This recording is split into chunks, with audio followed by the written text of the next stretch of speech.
आगामी महापालिका चुनाव में त्रिसदस्यीय प्रभाग रचना होने से राजनीति में हलचल तेज हो रही है। इससे पहले 4 सदस्य का प्रभाग पिंपरी चिंचवड शहर में था, लेकिन आने वाले चुनाव में 3 सदस्य एक प्रभाग से चुने जाएंगे। इस निर्णय के बाद शहर के सामाजिक कार्यकर्ता मारुति भापकर ने संवैधानिक विशेषज्ञ एडवोकेट असीम सरोदे की मदद से मुंबई हाई कोर्ट में एक याचिका दायर की है, जिसमें क्षेत्र सभा उल्लंघन को लेकर कहा गया है। महाराष्ट्र सरकार ने मुंबई छोड़कर सभी महापालिका चुनाव में 3 सदस्य प्रभाग रचना को मंजूरी दी है। हर 3 महीने में आम जनता को लेकर क्षेत्र सभा का आयोजन करना अनिवार्य है, लेकिन 2009 साल से क्षेत्र सभा नहीं की जा रही है। क्षेत्र सभा को लेकर नियम बनाने की जरूरत है, वहीं कुछ महापालिका नियमों में बदलाव की भी जरूरत है, ऐसा सामाजिक कार्यकर्ता मारुति भापकर ने कहा है।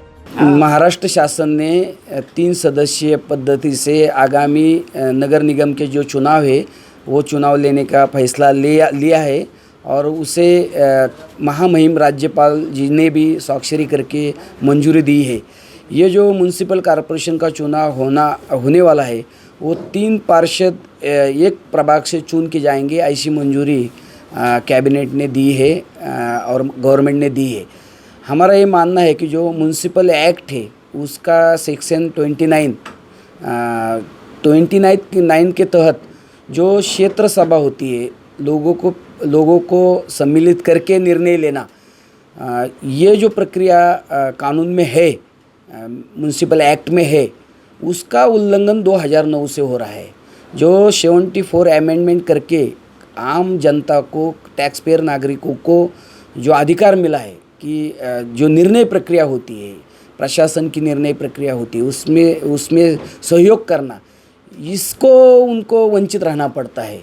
और इसके लिए हमने 2007 से लेके 2021 तक हम लोग बार बार गवर्नमेंट को कह रहे हैं कि ये जो कानून, म्यूनसिपल कानून में आपने जो बदलाव किया है उसमें कुछ त्रुटियां है। क्षेत्र सभा का वर्किंग प्रेसिडेंट जो है वो नियुक्त करना, अगर 3 सदस्यीय पद्धत होती है तो उसमें एक सदस्य नियुक्त नहीं हो पाता है और क्षेत्र निर्धारण करना, इसके बारे में भी दिक्कतें आती है। तो इसके लिए इसमें जो सेक्शन 29 है उसको नियम बनाने की बहुत ज़रूरत है और ये नियम बनाने चाहिए और उसके बाद चुनाव होना चाहिए।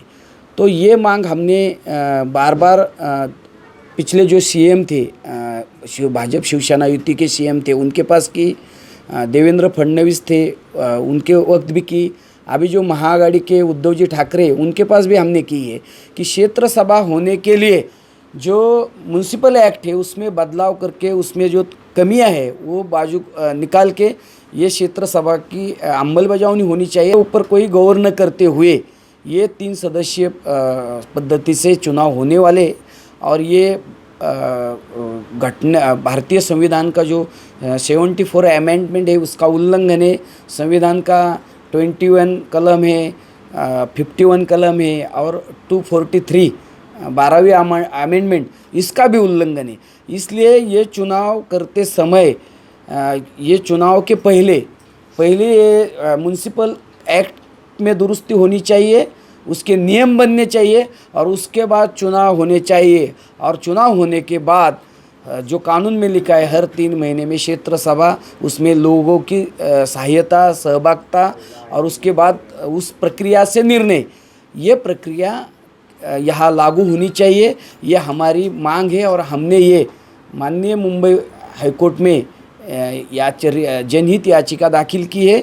हमारा मानना है कि कोर्ट हमें निराश नहीं करेगा। कोर्ट जो संविधान के बाजू से निर्णय देगा, कानून के तहत निर्णय देगा और क्षेत्र सभा की अंमलबजावनी की जाए, ऐसे आदेश राज्य सरकार और म्यूनसिपल कॉरपोरेशन को दिए जाएंगे, ऐसी अपेक्षा हमारी है। Bureau report, V news, Pimpri Chinchwad.